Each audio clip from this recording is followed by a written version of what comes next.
বিশালৰ 18টা bank account fridge 7-8 জনলৈ lookout notice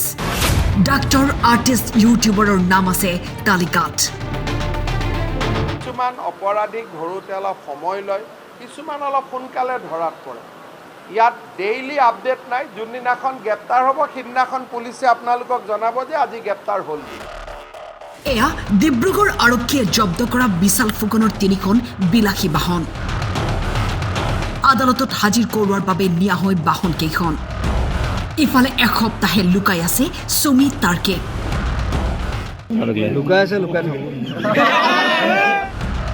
Dibrugarh আৰক্ষীয়ে জনোৱা মতে সুমিৰ পাতিলোৱা ভাইকৰ 18টা বেংক একাউণ্ট ফ্ৰিজ কৰা হৈছে 7-8 জনলৈ লুকআউট নোটিছ পঠিওৱা হৈছে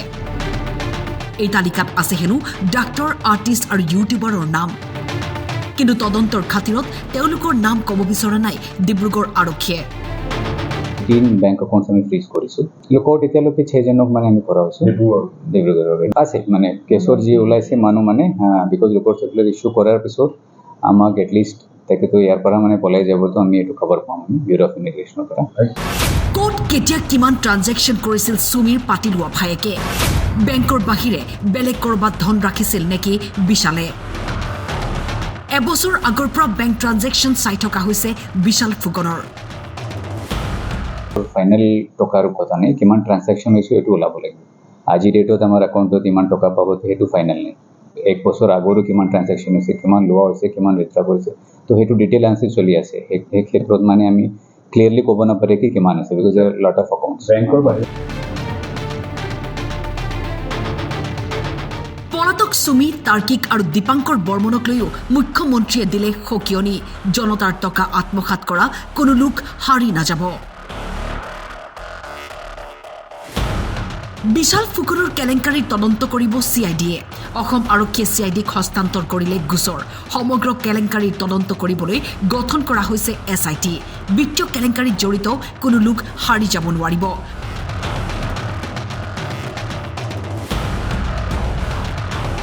প্ৰয়োজন হলে চিবিআইও তদন্ত কৰিব পাৰে সুমি বিশালৰ ট্ৰেডিং স্কেম